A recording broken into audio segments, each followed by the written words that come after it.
look at using math, but how we're going to be using some of the things we're learning in this class, but used outside of the classroom.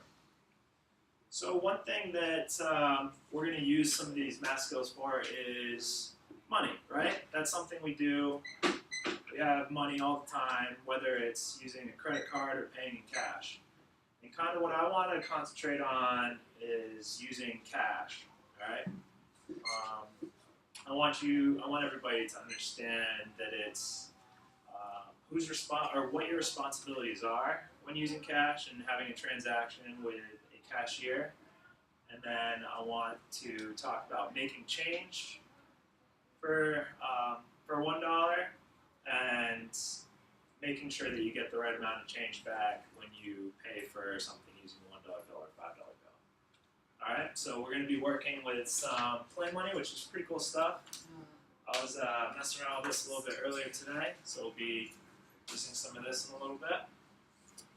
But first, let's have a little discussion about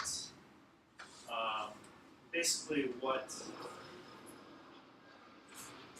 your responsibilities are when you're using cash, all right? And one of my last questions before we really break into this activity, and this is pretty important. Who do you guys think is responsible for making sure that you get the right change when you... Perfect. So you think it's your own responsibility to make sure you get the right amount of change back, correct?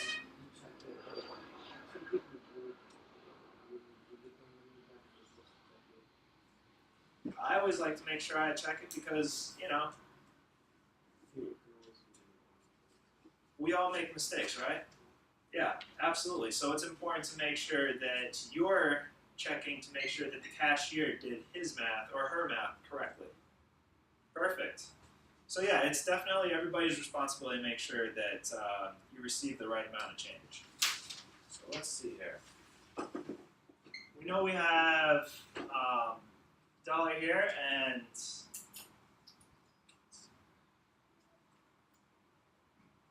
so we have quarters, which are worth how much here? 25 cents, right? And now we have our dimes, which are worth 10 cents, right? The nickels, which are a little bit bigger, worth 5, perfect. And the pennies are 1. Pennies worth the 1 cent, correct?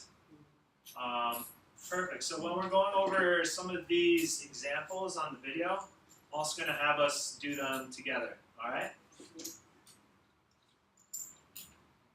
So let's take a look. If we want to give back $1.65 back as change, do we want to give this person 165 pennies? No. No, right? When you get back change, how do you like your change to be given to you? Do you want as many coins and dollar bills as possible, or do you want... Well, it would be better in bill, but this is included in the room. Perfect. So when you get given change back, isn't it easier to carry around smaller amounts of like change in your pockets? Yeah, Right? It gets heavy and it's inconvenient. So when we give people their change back, we want to make sure we give them the largest. Yeah, absolutely. So let's take a look at the best way to give somebody $1.65 back.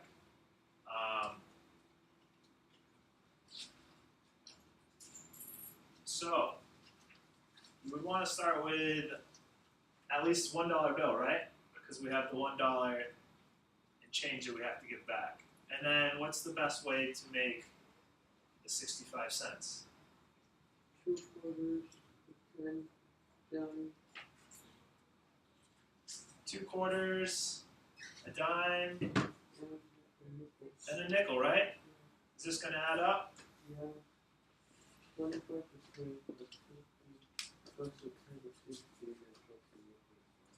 Perfect, yeah. That's going to give us $1.65. How's it going, gentlemen? Can I go back to Welcome back. You guys can go ahead. Yes. Yes. How we doing? Excellent. How was the dance? Alright, so I got a red and I got one that's black. Does that work?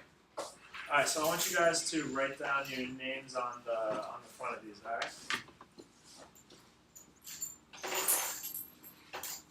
Oh, yeah, for me, okay.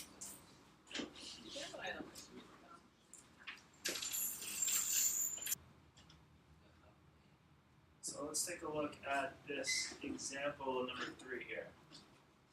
So I know you guys missed the first 2 examples. You can just start with this one as the first example, alright?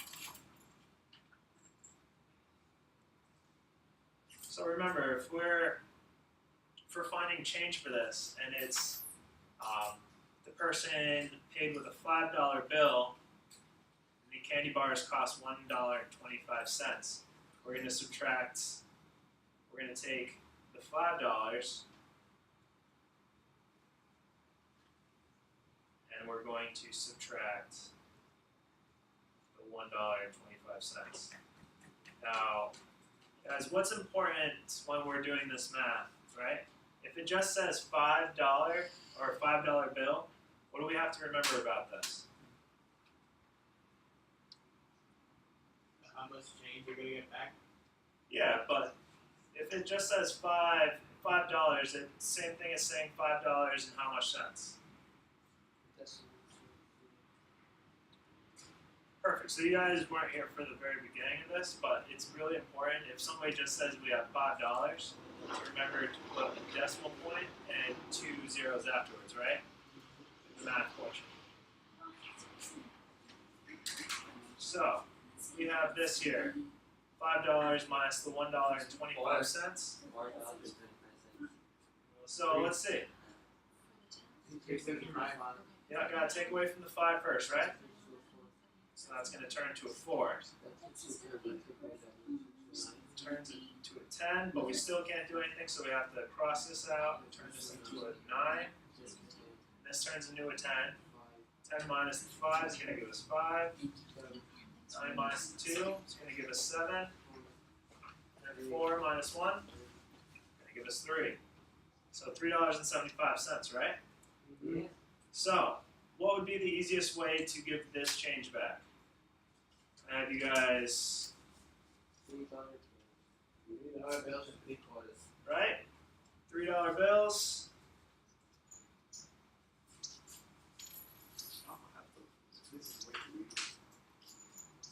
This is just the warm-up, guys. I know some of this stuff seems like a piece of cake, but I promise this is just the warm-up to get into some of the more difficult things that we're going to be doing later, alright? What's up?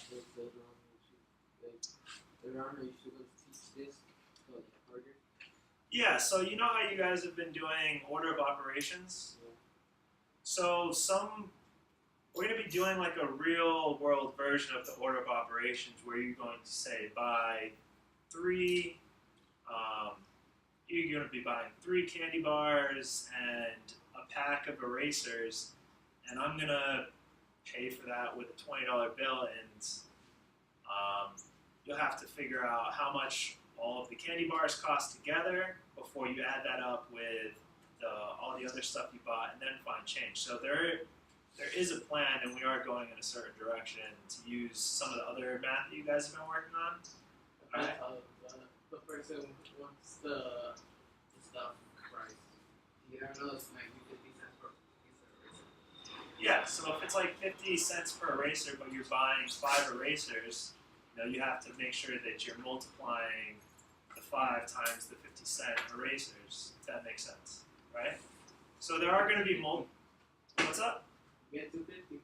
Perfect, yeah. So we're going to be doing advanced versions of this kind of stuff with the making change, and you guys are going to be practicing that. And then if some of this stuff is still really easy, we're going to find something that, is challenging. As I said, I am still kind of learning where everybody's at, and I will start to challenge you guys more and more as I continue teaching, all right?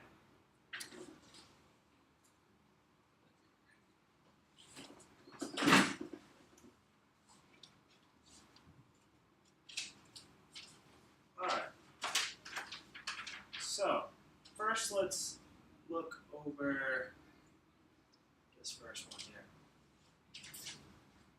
First up, let's see what we got over here. You guys try this one?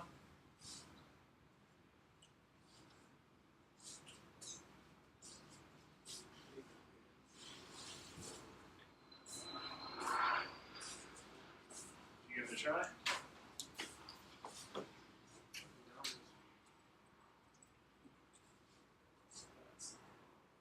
Let's see here. Alright. Let's see what we got here. So I want you guys to walk me through this here. If Mark buys a pair of shoes for $38.78 and pays using a $100 bill, what is the correct change? So first, let's set this up. What's got to come first? The $100 bill. The 100, right? Yeah. So, what else do I write next? Decimal. The decimal to 0. Good catch. Gotta write the decimal with 2 zeros. And what am I doing next? 38. Subtracting. And 38. where do I want to line up the 3? Or Below the 0. perfect, right? We want to make sure the decimals match up, right? Yeah.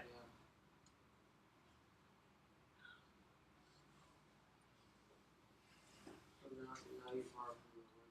So everybody sees, give me